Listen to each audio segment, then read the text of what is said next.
Let's talk about what it means to be the left in this country. Ladies and gentlemen, from CNN, Rep. Alexandria Ocasio-Cortez supports Biden's re-election bid.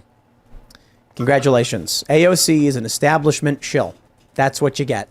And of course, she's going to preface this a little bit with like, no, I'm saying like hypothetically I would if, yeah. This is how politics goes. AOC is this young upstart who's challenging the machine and is a real leftist. And as soon as she gets in office, she starts ponying up to the establishment. You see that video where like she changes her vote or something like that. It's been a while since like Pelosi yells at her and then her vote changes or something. I don't remember exactly. But here's the story, because we want to make sure the context is clear. Democratic Rep. AOC said Thursday that she will support President Joe Biden's re-election bid, given the challengers he currently faces in the primary. Author Marianne Williamson, an environmental lawyer, and anti-vaccine activist Robert F. Kennedy have launched campaigns. When asked on the Pod Save America podcast whether she would back Biden, she said, "I believe given that field, yes." Amazing.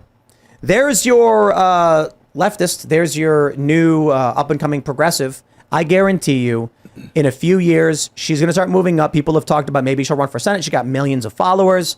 She is going to be as establishment can be. She'll be coming out being like, stop insulting my banker friends. The people who run the Federal Reserve are good people trying to make America. She's going to be like Elizabeth Warren. Yeah. She's going to just say whatever she's going to say. So the press says something positive and then she tricks people into voting for her. She's already basically there. Congratulations. She's also super valuable to the political elite. Like when it comes to the establishment, her reach is insane. She's incredibly inspirational to a lot of young left-wing women. I mean, her audience is ridiculous. I don't know. Partially, you can probably blame a part of the right for doing that. But she's really, really valuable for them. So naturally, I think that direction, they would give her as much power as she needs and all that stuff because they want her. She's part of the establishment. She's their actual Pied Piper in that she's playing that little flute and dancing all the progressives right into the hands of the neoliberal establishment. Mm-hmm. Right. So an interesting question, because when AOC first won her primary back in, I think it was like 2018, I said it was a good thing. I was like, good.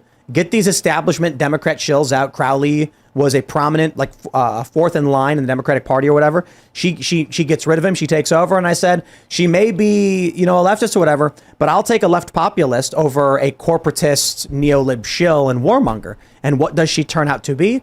All that and worse. Term limits. And there's a problem is they go in there, you get co-opted. I don't even blame her. I blame the system itself. We need term limits because she should be 2 and out. Yeah. But you know what it is? Yeah. It's AOC has nothing going for her.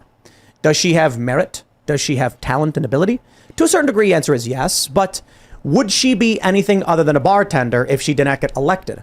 What we see with so many members of Congress and politicians is that they don't have the merit to do anything other than win the beauty pageant. And once they do, they're terrified. Look, if I don't win my reelection, what happens next? Right. Where's Madison Cawthorn? Right? He's in the news every day. He's got something going for him. He loses the primary, and now he's no longer relevant. So if you're someone who wants to matter, and you don't have the ability, politics is your game. And then what happens is they get in, and they're like, okay, I can't lose this. Nancy Pelosi probably goes to AOC and says, we will do everything in our power to make sure you lose unless you play ball.